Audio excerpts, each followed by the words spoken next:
1 of the book of Exodus last time. So we shall proceed with chapter 2 today. Okay, we all know that the book of Exodus is like the continuation of the book of Genesis. And of course, we know that the first 5 books of the Bible, we call them as the Pentateuch, Torah, the Law, the books of Moses. They are called as the books of Moses because they are attributed to Moses as the writer, as the author of these first 5 books. Okay, so let's go to chapter 2. Okay, are we there?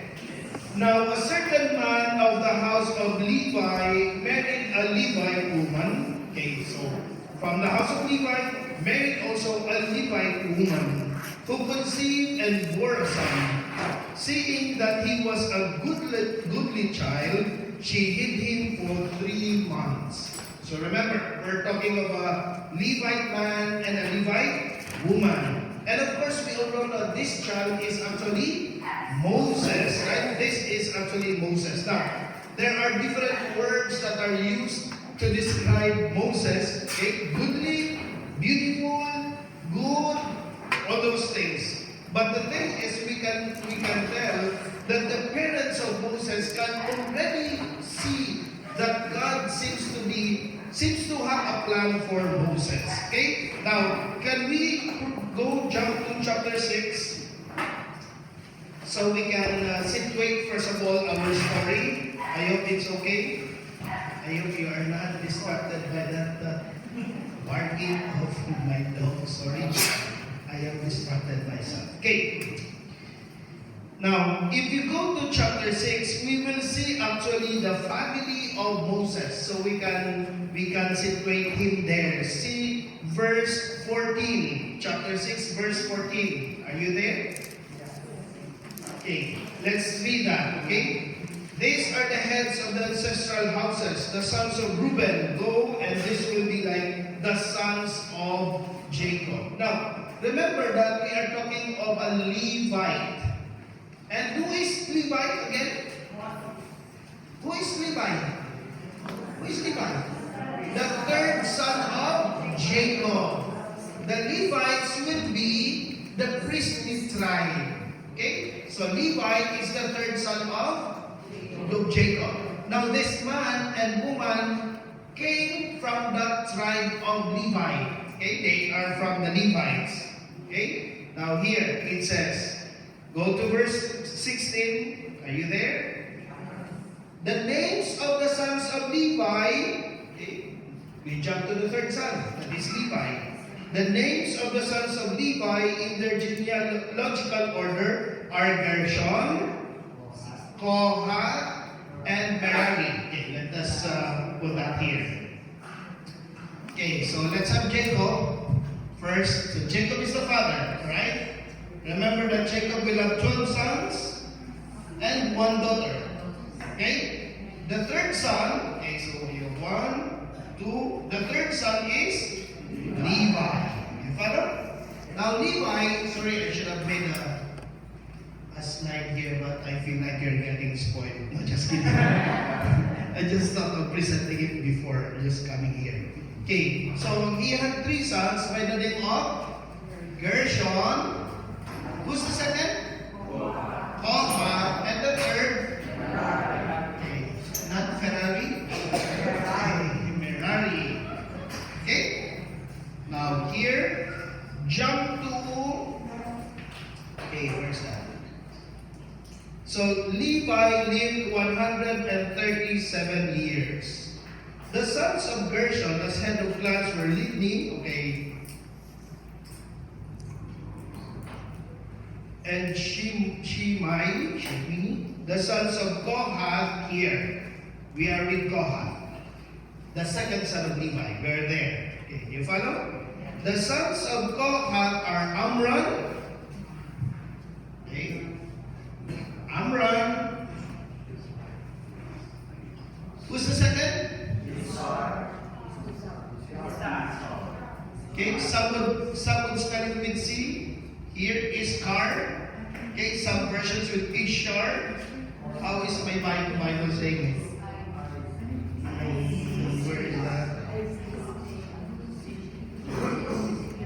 What verse is that?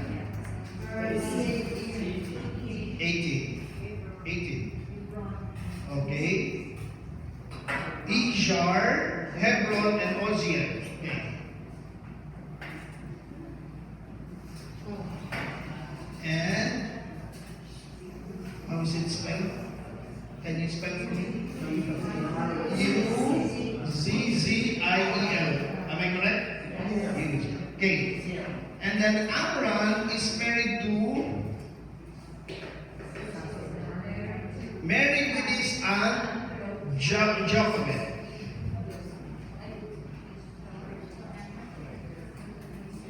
Jochebed, correct? How is it spelled? I go crazy with spellings. Correct?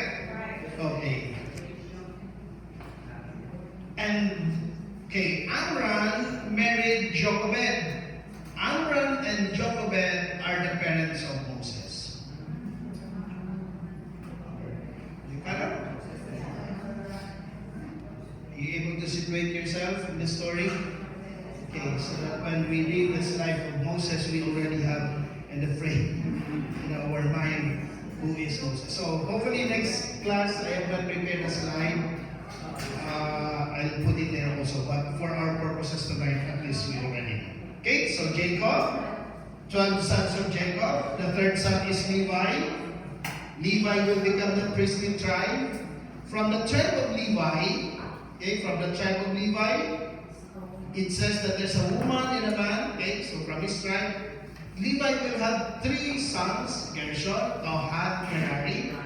Okay, Kohath will have 4 sons, Amram, Ishar, Hebron, Oziel. Amram will be married to Jochebed, and because of their marriage, they will have Moses as the son. Now, by the way, I'm not okay. Moses, is the third son. Anybody who knows who are the siblings of Moses? Who's the first one? Miriam. Miriam is the eldest, and then Aaron. Okay, Aaron. Moses will be the third child of these 2. Okay? And remember that the 2 will play very important roles in the whole book of Exodus. Right? They will play very important roles in the life of Moses. Okay? So, just a little ad-lib there. So, at least we'll read. Okay, let's read again. So now when we read, now a certain man of the house of Levi married a Levite woman. When we read that, you already can imagine like, okay. Who conceived and bore a son, seeing that he was a goodly child. Okay, she hid him for 3 months. Now, by the way, we did not review chapter 1. Why would she hide the child? Because Pharaoh ordered that all the boys, remember that if the Hebrew women gets pregnant, the midwives, when they assist, when it is a boy, they will have to kill the boy, right? They have to kill. And even throw to the river, right? Later we will see. Now, did I ask before, why only the boys? Why not the girls? Because the boys will be the military, the fighters. The women, they are quote-unquote slaves, right? So they can make use of the women. But the men, they will be the threat. Remember the reason why they will actually enslave the Israelites, because they were scared that the Israelites will grow bigger than them, more than them, that they would be able to fight against them together with whoever will become their enemy. And so here, imagine if you are the parents and you see your son, your child, and he's a goodly child, that means you have an idea that God must have a plan here for this child, that this child is not an ordinary child. That's why the mother would hid the child, okay? Would hide the baby. When she could hide him no longer, she took a papyrus basket, daubed it with bitumen and pitch, and putting the child in it, placed it among the reeds on the river bank. Very wise, right? If you make what do you call this, a basket, and you put like a little asphalt, it becomes sealed. That's why it will become like little boat. It will really float on the river. Okay? And placed it among the reeds on the river bank. His sister stationed. So who's the sister? You should know by now. Miriam. Very good. His sister stationed herself at a distance to find out what would happen to him. Now, mothers, if you want to hide your baby, will you put him on the river? No. Is it a safe place of all the places? That's why even me, when I read the story, this particular story, I ask myself, why in the river? If her purpose is to hide and to keep safe the baby, I don't think she would put in the river. Right? She would put in the river. Now remember, we're talking of Egypt, and we're talking of Nile River. Now remember that with the Nile River, remember that Egypt is a pagan country. Remember, being pagans, they believe in different gods. They practically have a God for everything. God for the rain, God for the sun, God for everything. And they have the God of the river. In fact, they consider Nile River as something divine. That's why, again, go back to the first plague, which is the turning of the Nile River into blood, which is a show of power of the Israel and the Jewish God, saying that if your God of the Nile is true, He could put a stop to this. That means if I can change the Nile River, it's a show of power against the pagan God. You follow? Yes. Now, influenced by the pagan belief, maybe, just maybe, the Bible doesn't tell us. We are just trying to make a guess. Why would all the places she would put on the river? Okay, let's make a wild guess. If you're the mother and you want your child to be safe because Pharaoh is ordering that all the babies of the Hebrews, if it is a boy, should be put to death, where will you put him? Somewhere down the road. But I don't think you would opt for the river, right? So one possible thing is, maybe they believe with the Egyptians and they believe that Nile is divine. Maybe the mother of Jacob maybe thinking that the God of the Egyptians of the Nile River will keep my baby safe. Okay? That's one possibility. It's not said in the Bible. Okay? Secondly, notice that the sister was there watching for the baby. Right? So it gives us an idea that maybe, remember that the Nile River is like their Ipal Beach. Everybody goes to the Nile River. Okay, again, who are those who were able to go to Israel already and rode the boat by the Nile River? Do you remember those places when there will be like spots of the Nile River where it will be like a royal bathing place?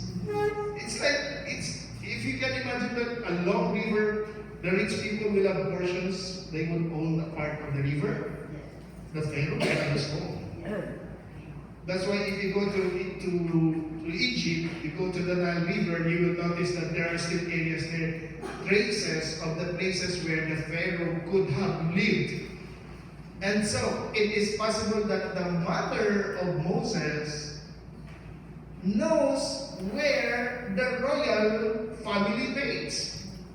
Do you follow? That's why she would put the baby on the river, hoping that it would go to the Pharaoh side. And remember that they are Egyptians, they believe in the Nile River as divine. If a baby, if you are with the royal family, and then a baby comes into your shore, what would you think? Oh, the Nile River gave us a baby. You follow?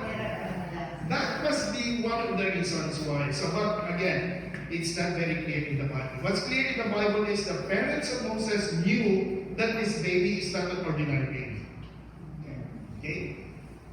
He is not an ordinary baby. That's why they would do everything to protect the baby and hoping that something will happen. It's true enough.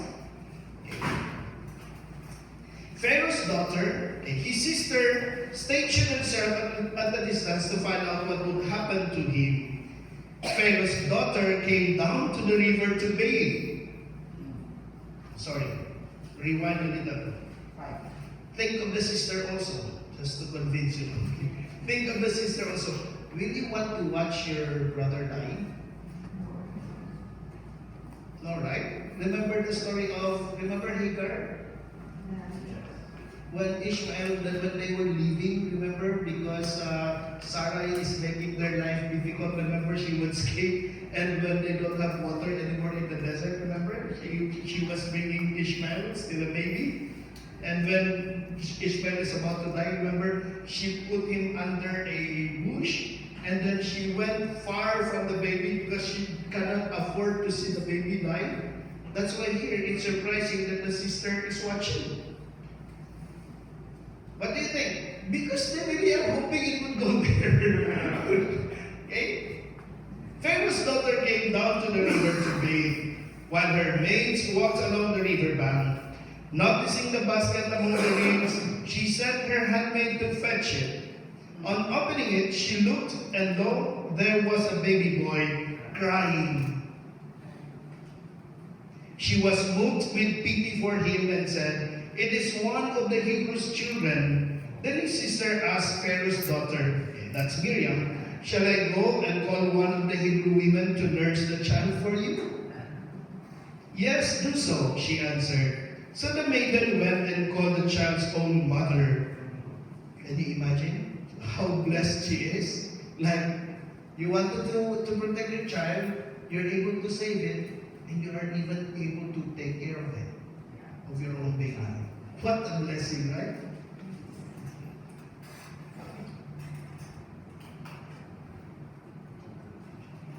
Pharaoh's daughter said to her, "Take this child and nurse it for me, and I will repay you." The woman therefore took the child and nursed it. When the child grew, she brought him to Pharaoh's daughter, who adopted him as her son and called him Moses. For she said, "I draw him out of the water." Okay, that's why his name Moses, because the name Moses actually means draw out. He was drawn. Now, it's also worth noting that the name Moses, which means draw out, is a Hebrew term. It's not Egyptian. It's Hebrew.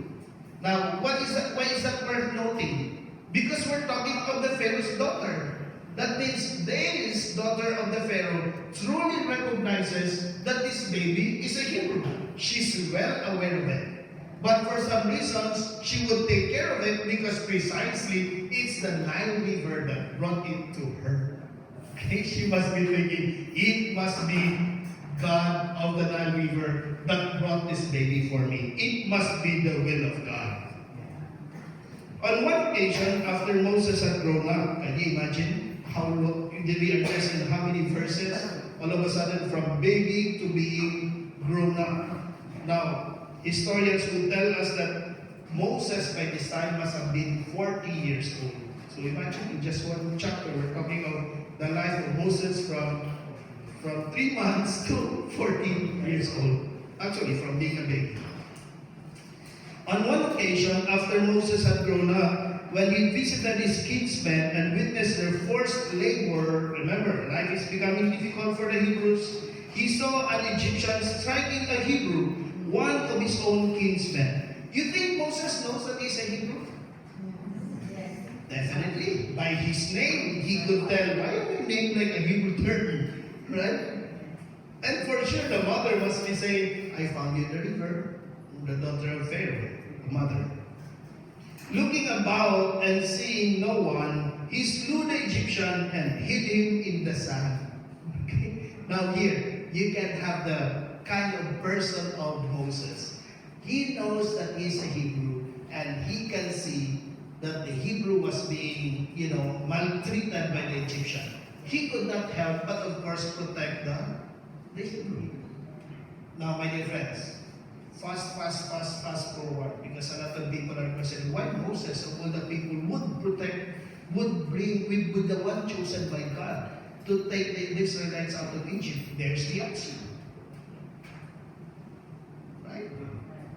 That means from the very beginning, Moses really had a heart for his own people, for the Hebrew. Now remember, by this time, he's like the next to Pharaoh. He's the son of Pharaoh in a way, grandson of Pharaoh. Okay. Looking about and seeing no one, he slew the Egyptian and hid him in the sand. The next day he went out again, and now two Hebrews were fighting. So he asked the culprit, "Why are you striking your fellow Hebrew?" But he replied, "Who has appointed you ruler and judge over us? Are you thinking of killing me as you killed the Egyptian?" Like, if you're Moses, what would be your reaction? The day before, you killed an Egyptian, you looked here and there, hoping nobody would see, and you killed the man and hid him under the sand. And then the following day, somebody, you think you'll kill us too, like the one you killed yesterday? How would you feel? Oh my gosh, actually I thought nobody saw me, but somebody actually saw me. But it's very important also for us to note that here, obviously, the Hebrews were not willing to accept Moses as their leader, right? Because who appointed you as a ruler or judge among us? Then Moses became afraid and thought, the affair must certainly be known. I'm surprised why Moses would be afraid. Why do you think? Why is it surprising that Moses will be afraid? He's the grandson of the Pharaoh. He could easily just said, "So what's your problem?" Right? In the first place, why would he hate the Egyptian? Even though he's a Hebrew, but hey, he's an adopted grandson of the Pharaoh. What does that tell us of Moses? That means Moses is really by heart a good man. Even though he knows that he's like an adopted grandson of the Pharaoh, he knows what is bad and what is good. Right? He could have easily just, like what I said, he could just say, "So what's your problem?" Right? But Moses knows by himself, this is bad. That's why even though it is doubly bad that he hid the Egyptian, but at least you can have a sense that this man knows what is good and what is bad. When it is bad, he'll do everything also to hide it, which is bad also, anyway.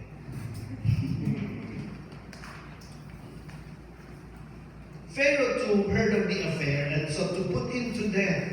But Moses fled from him and stayed in the land of Midian. Do you remember Midian? That name Midian. The name Midian. You don't remember? We already talked about Midian. Midian is, this is the name of the place, but it is also a name of a person. He is the son of Ayan, because it's not part of the test. Midian is also one of the sons of Abraham, with his other wife, Keturah. Ayan.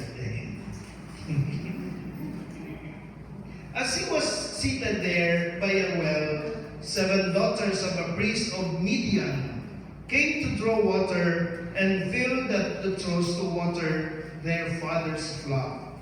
But some shepherds came and drove them away. Then Moses got up and defended them and watered their flock. You know, I will not really be surprised that Moses will be chosen by God. He always protects those who are, maltreated. He always has the heart for that. Okay. When they returned to their father well, he said to them, "How is it you have returned so soon today?" They answered, "An Egyptian saved us from the interference of the shepherds." Now notice that the daughters would look at Moses as an Egyptian. But they said Hebrew, right? Why do you think? He must be wearing Egyptian attire. Why? Because he's the adopted son of Pharaoh. Can you stay in the Pharaoh's house being an adopted grandson wearing a Hebrew dress? And when your grandfather is Egyptian, is the Pharaoh? You will be dressed like the son or grandson of the Pharaoh.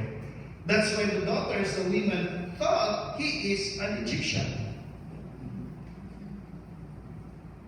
Where is the man? He asked his daughters. Why did you leave him there? Invite him to have something to eat. Now, why do you think would he do that? Let me see if you're able to connect already. Connect the dots. Why would the father said, so where is the man? What did you do to him? Why did you not invite him here? Remember, they are Hebrews. And what's the one of the number one qualities of the Hebrews? They are very hospitable people. But where do we see that? In the person of Abraham. Very good. With the three angels. Who else? Who else? Lot. Remember Lot? When the angels went to Sodom and Gomorrah, they even had to beg them, please enter the house, sleep in my house, not here in the city. Because we can see with the Hebrews, the number one qualification, or rather characteristic must be, you must be hospitable. Okay. Why did you leave him there? Invite him to have something to eat. Moses agreed to live with him, and the man gave him his daughter Zipporah and in marriage. So easy, right? I mean, it's a joke. She bore him a son whom she named Gershom, for he said, I am a stranger in a foreign land. Gershom means stranger. Now, I hope you are able to recognize also all of a sudden the change of the life of Moses. Because remember that when he was in Egypt, he was the adopted son of Pharaoh. He must be living a life really like a life of royalty. But all of a sudden now he is in Midian. Midian is a difficult place. It's a desert. Okay? And life is difficult. All of a sudden now, he will have a poor life. A long time passed, during which the king of Egypt died. Still the Israelites groaned and cried out because of their slavery. As their cry for release went up to God, he heard their groaning and was mindful of his covenant with Abraham, Isaac, and Jacob. He saw the Israelites and healed. Meanwhile, Moses was tending the flock of his father-in-law, Jethro. Now notice, there's a change of name. What was the name before? Reuel. Now it is Jethro. It's the same person with two names. Remember that they have practices of sometimes persons will have two names. Can you give me a good example? Esau or Esau, right? He had two names. What's the other name? Edom. Very good. So now we are talking of the same person with two names, Reuel and Jethro, the priest of Midian. Leading the flock across the desert, he came to Horeb, the mountain of God. What is Mount Horeb? Mount Horeb is also Mount Sinai. Okay? So, if you go to Mount Sinai, it will be like one mountain, but notice that their mountains is like not only just one point. Their mountains will be like one mountain, but it will have peaks.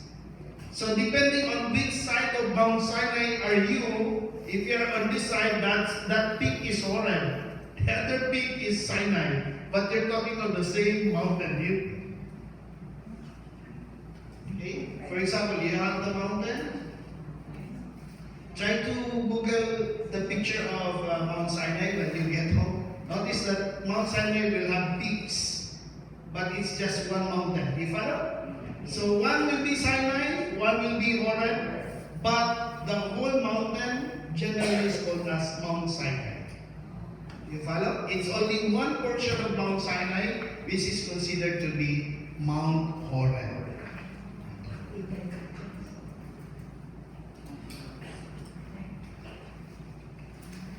There an angel of the Lord appeared to him in fire flaming out of a bush. As he looked on, he was surprised to see that the bush, though on fire, was not consumed. So Moses decided, I must go over to look at this remarkable sight and see why the bush is not burned. Of course, you will be like, wow, this is something. This is different. Now, my dear friends, this is one of the reasons why in our tradition, we always consider fire as a symbol of the presence of God. Okay? Because even in the Old Testament, fire is already a symbol, a sign of the presence of God. Here, for example, the burning bush burning, that means it has fire, and God will be there. Right? Even Mount Sinai, when Moses would go down Mount Sinai, the whole mountain will be like on fire. And God will be speaking to them. When God gave the Ten Commandments to Moses, there was fire. Okay? That's why we always have fire. That's why we have candles. Okay? Have you ever wondered why do we have to put candles when we pray? For us human beings, to help us remember of the presence of God. It's like fire. That's why tabernacles should always have fire. You are not allowed to have a tabernacle without fire. That's why the liturgies are fighting, arguing about, are you allowed to put an electronic light? You know, the candle that's okay? But because the norm of the church would say it's a real candle, because it's the fire, it's not the light. Okay? The fire is a symbol of God's presence. That's why Paschal candle, you have the fire. Jesus is dead. With the light, with the fire, the presence of God.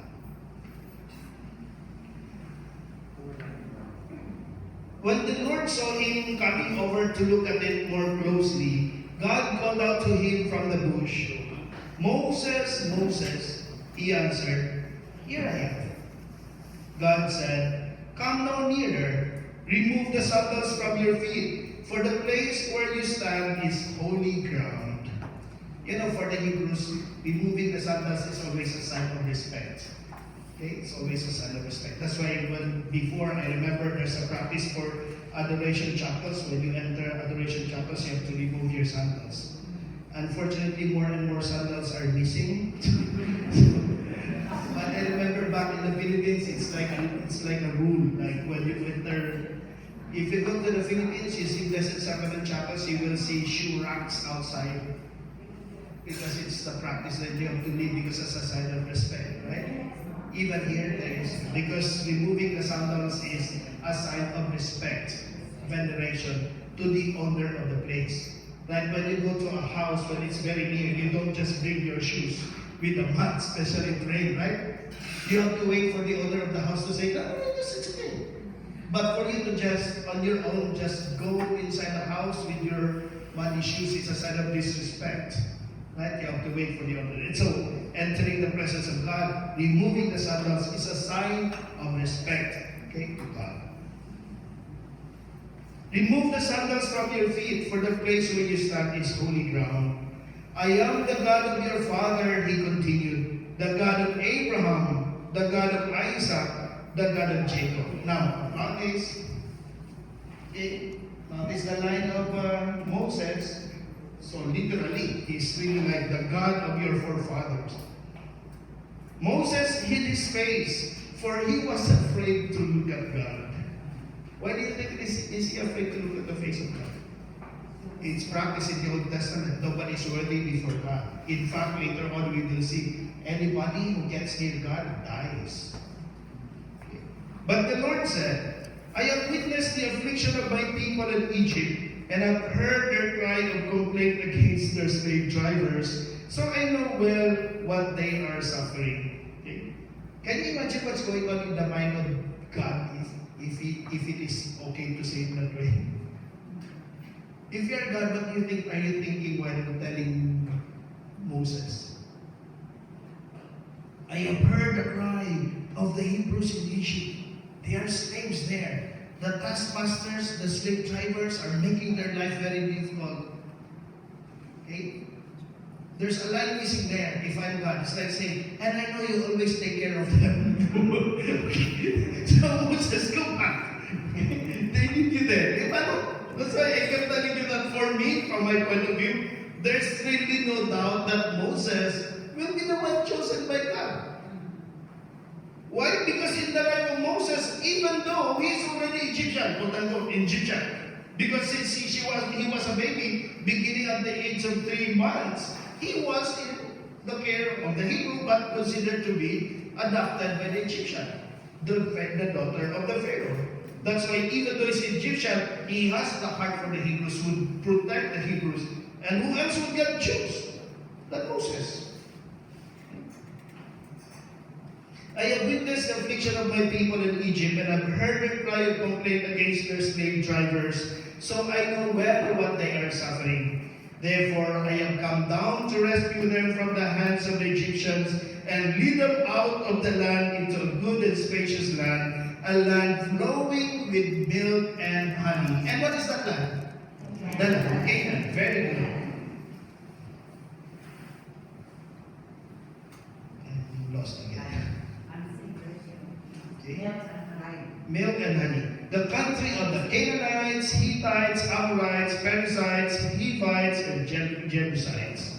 So indeed, who are those? Those are the people living in the land of Canaan. So indeed, the cry of the Israelites has reached me, and I have truly noted that the Egyptians are oppressing them. Come now, I will send you to Pharaoh to lead my people, the Israelites, out of Egypt. Can you imagine Moses? Like he faces the Pharaoh. Well, the Pharaoh already passed away, but anyway, he will be recognized. But Moses said to God, who am I that I should go to Pharaoh and lead the Israelites of Egypt? What a question. Right? What a question. Because looking at the history of the life of Moses, who is he? He used to be the son of the Pharaoh, the grandson of the Pharaoh. You could easily, you don't remember me? Right? But what do you see here now in the life of Moses? From before, when he was under the care of the Pharaoh, quote unquote, he had all the courage. He even had to kill the Egyptians. All of a sudden now, who am I? Right? Who am I to go to Pharaoh to lead the Israelites out of Egypt? He answered, I will be with you. Beautiful, right? I mean, this is not the first time for us to hear that. We heard that with, give me an example. Abraham, remember when Abraham said, don't worry Abraham, I will be with you. Who else? Jacob, remember when Jacob would leave Canaan, go to Egypt, and God said, don't worry Jacob, I will be with you. And now Moses, who am I? But God said, don't worry, I will be with you.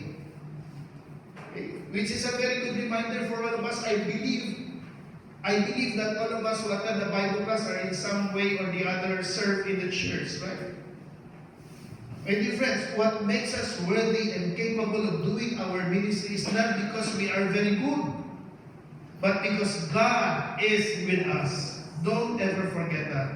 I don't know if I have shared with you my experience, like studying in the seminary for 13 years. I studied for 13 years, straight 13 years. Most of the seminarians that enter the seminary, because it's a very long formation, imagine 13 years. Most of us would go out, we call that as regency, would rest for 2 years, and then go back. Rest again, go back. Okay? I'm a rare case.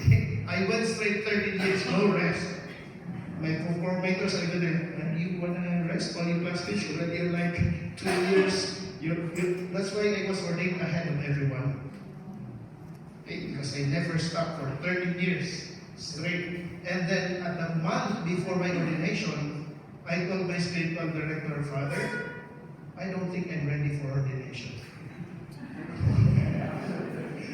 He looked at me and said, are you crazy? All of us are telling you like you want to rest for 2 years so you can think more. And you know, because all your classmates already had their terms of regency, but you never applied for regency. Are you okay? And then now that you're just a month, everything's prepared. As in everything's prepared. And then you tell me, you're not ready. Or you're not prepared. Ask me why. Because I feel unworthy.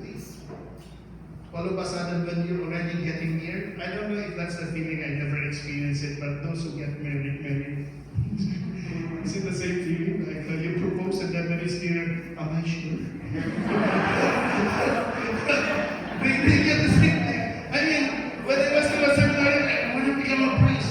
When it's already getting there, I'm not really sure. This will be like my life beginning this time. All of a sudden, I feel like I'm unworthy. I'm not worthy. And I'm really my spiritual director's response. He said, "Why, Val, who do you think is worthy?"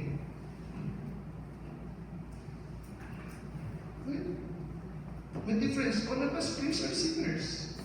That's why I always tell people, with all of these things going on, if all you do is look for the faults of the priest, no one's studying. All of us are sinners. Right? But what makes you worthy, he told me, is because God chose you. Moses, when you go there, don't say, "I am Moses, don't you recognize me? I used to be here in this palace." When you go there, it's not because you. It is the Lord. It is the value when you become a priest. Don't ever forget. You became a priest not because you're good. You just look at yourself. You're not worthy, but because God chose you, that makes you worthy. That's why when we do our ministry and we forget God in our life, my dear friends, that's, I think, a dangerous path we're going. He answered, "I will be with you." How I wish we can clearly hear God now. Do you have that experience of like, God will be with you? How I wish you could really hear. "And this shall be your proof that it is I who have sent you. When you bring my people out of Egypt, you will worship God on this very mountain." But said Moses to God, "When I go to the Israelites and say to them, 'The God of your fathers has sent me to you,' if they ask me, 'What is his name?' what am I to tell them?" Obviously, Moses doesn't have really that profound experience with God. He's Egyptian. Hello. Right? They're pagans. That's why Moses, I think, honestly thinks like, if they ask you, "Is your God?" Yeah, who's God? Doesn't have that profound spirituality yet. Okay? Then he added, "This is what you shall tell the Israelites. I am sent me to you." God spoke further to Moses, "Thus you shall say to the Israelites, 'The Lord, the God of your fathers, the God of Abraham, the God of Isaac, the God of Jacob, has sent me to you. This is my name forever. This is my title for all generations.'" So what is the name of God for Moses? When they ask you, "Who sent you?" I am. I am who I am. Now that's very philosophical, my dear friends. You know, when you name a thing, naming a thing is putting a limit to a thing. Right? When you say, "This is a bag," you limit this thing. Therefore, by saying that this is a bag, this can never be a chair anymore. Cannot be a table anymore. But what if I put it to the floor and I sit on it? Cannot be anymore because you already said it's a bag. Right? So naming a thing is limiting a thing. I'll give you a good example, very good example. Have you ever noticed why is it for the Mass? We have different names. Can you give me name of Mass? Mass is number 1. Eucharist. Last Supper. Holy Memorial. Sacrifice. Go to CCC. You CCD teachers. Look at CCC. It will give you like the liturgy of the Eucharist is Eucharist, Memorial, Sacrifice, Last Supper. It won't give you a name. Why? Because no name would express the real meaning of what the Eucharist is. When you call it Eucharist, Eucharist means thanksgiving. That means the Eucharist is thanksgiving. But the Eucharist is not just thanksgiving. It's also sacrifice. It's also memorial. When you call it sacrifice, it's not just sacrifice. It's also thanksgiving. You know what I mean? So every name only expresses a portion, an aspect of the thing that you are referring to. How much more God? You cannot name God. Because if you give name to God, then you limit Him. But God has no limit. That's why it says, "I am who I am." You know? Is there a name you can use to describe me? Nothing. I am who I am. Now, of course, we know if you study Hebrew, Hebrew is like the Chinese, right? The Chinese, anybody who has a Chinese blood here or who knows Chinese? My limited knowledge of Chinese is I know that they don't have the alphabet really. They have the symbols, characters, right? Every character symbolizes something. Hebrew is also something like that. You follow? That's why when you say, I am who am, it actually has only 4 characters. Okay? Every character expresses one idea. You follow? Are you following? That's why to say, I am who I am, is 4 characters. You follow? Because this is a difficult part in theology, but I'm trying to simplify it. Okay? Now, when you translated the 4 characters of Hebrew, I cannot write Hebrew. Okay? I studied Hebrew for 6 months, and that's all I know. Abino Shiba Shamayimir Kana Shameka. She's the Our Father. That's all I memorized. Anyway, you write the Hebrew from left to right, just like Chinese also. Okay? And then, when you transliterate, transfer to English, it becomes YHWH. And the Hebrew doesn't have vowels. They only have consonants. That's why of all the languages I studied also Greek. The Greek have vowels, but the Hebrew, they don't have vowels. That's why only Hebrews can read Hebrew. Because how will you read that? You don't know what sound. Right? Only them understand. That's why now the Hebrew now, those who study Hebrew, to help those learning Hebrew, when you look at Hebrew text, you will already see now dots, 1 dot, 3 dots, 1 dot. They try to make a symbol of the vowels, like for example, A for example, I don't know what's the, let's just say that the 3 dots means A. So you read that as Ya.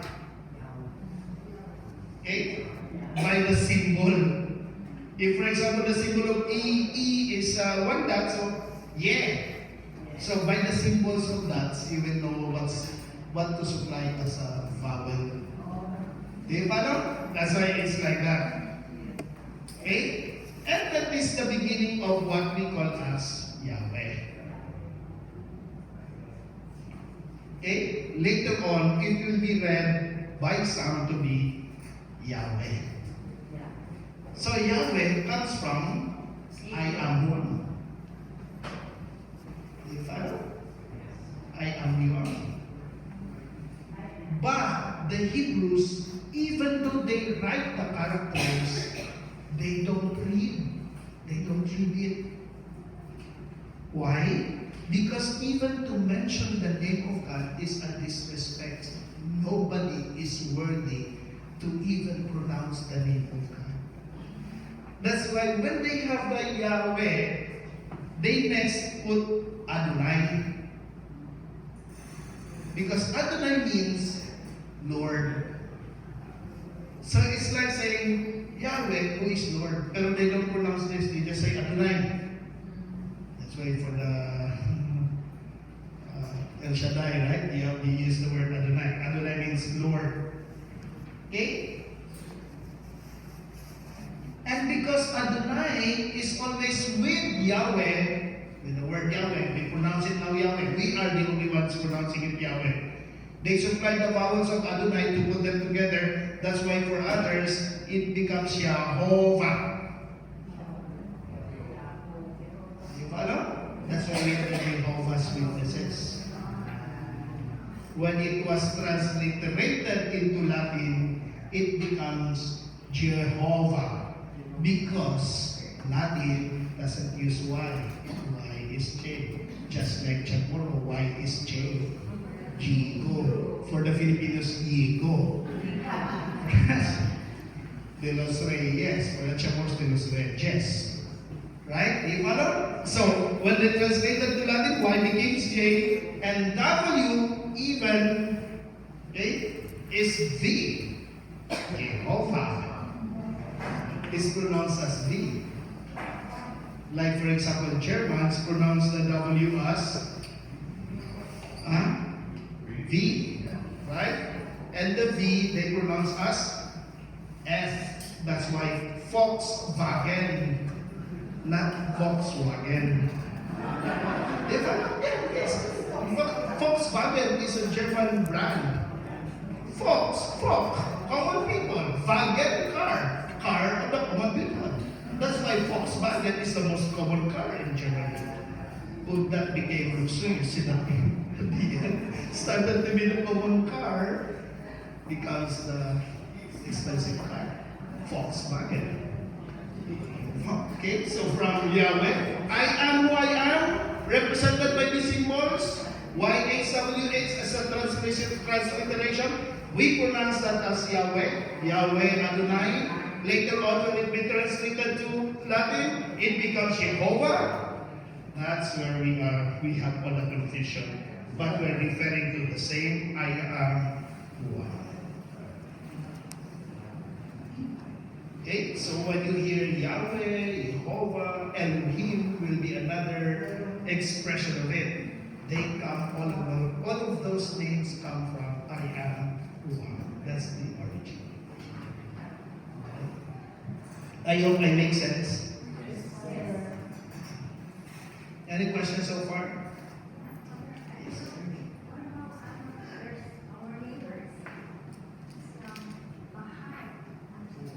Yeah, I still have to study what Baha'i is. I am not very familiar with the Baha'i faith. I am not familiar. Yeah, because I think Baha'i has some more connection with the Muslim, I think. If I'm not mistaken, sorry. I think that's where they are getting the connection. Bakhala, yeah, which is Baha'i also. There's a connection. Anyway, so then, it is I am who I am because of course, what name can you give God? That's where the reason my difference when we say glory to the Father, I always propose that we should bow because we pronounce the name of God. Who are we to pronounce the name of God? So if you will see the monks, like when they pray, every time they have the glory to the Father, to the Son, to the Holy Spirit, because that's our God. How can we even pronounce their names? Nobody's worthy. But because we pronounce it, at least we show some reverence. Glory to the Father. I'm not saying you do it, but if you feel like you want to express your reverence, go ahead. Nobody is saying no. But my purpose is more of telling you if you see people why they bow. Because there are people who ask me, Father, I see some people when they say glory to the Father, they will bow. That's the reason. Taking it from that perspective. That for the Jews before, they are not even worthy to pronounce the name of God. Not even worthy. They cannot even name God. Because when they name God, it's already limiting God. And He cannot be God anymore if He is limited. And when you pronounce His name, then you become higher than Him. Because you even have the courage to name Him. That's why you don't name Him. But us, we name Him. Therefore, at least when we mention His name, you might express your reverence by bowing. Glory to the Father.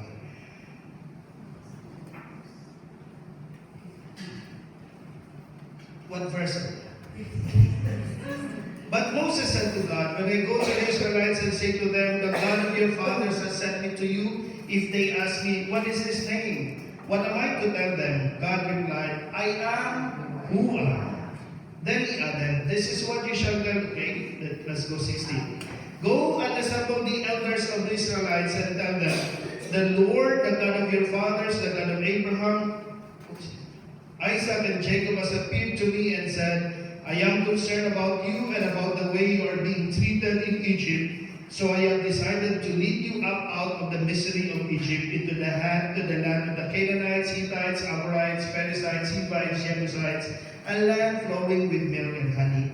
Thus they will heed your message. Then you and the elders of Israel shall go to the king of Egypt and say to him, the Lord, the God of the Hebrews, has sent us word. Permit us then to go to a 3 days journey in the desert that we may offer sacrifice to the Lord our God. Why would you do that? It's the command of the Lord. To prove to them that I am the one who sent you, make a sacrifice. Yet I know that the king of Egypt will not allow you to go unless he is forced. Okay, so he already tells Moses, if you do not be easy, when you go there, Pharaoh will not lead you, will not allow you. I will stretch out my hand therefore and smite Egypt by doing all kinds of wondrous deeds there. What do you think are those wondrous deeds? The 10 plagues. Very good. After that, he will send you away. I will even make the Egyptians so well disposed toward these people. Are you able to reconcile that? He said, Pharaoh will not allow you, but when you leave, the people will be well disposed to let you go toward these people, that when you leave, you will not go empty-handed. The contrast. Okay? What is the contrast? Do you know, if you already read the story? He's saying, Pharaoh will not allow you. I even have to make plagues in order to live, in order for Pharaoh to allow you. But when you leave Egypt, they will be well disposed. That means they will allow you to live, freely. Freely live. Okay. Why? Because remember, when we get into that, because Pharaoh would like to let them leave immediately, that Pharaoh will tell them, okay, whatever you want, take it, as long as just leave. Okay, just leave. You will not go empty-handed. Every woman shall ask her neighbor and her house guest for silver and gold articles and for the clothing to put on your sons and daughters. Thus you will despoil the Egyptians. When they leave, they will be bringing all the gold and silver of the Egyptians. Okay? But take note also, they will be asking for gold, silver, and clothing. Something is missing. What's missing? When you go on a journey, you bring gold, silver, money. Okay? Okay, so and of course, we will know later on why that. Okay? Why that? Any questions? No. It's a little heavy night.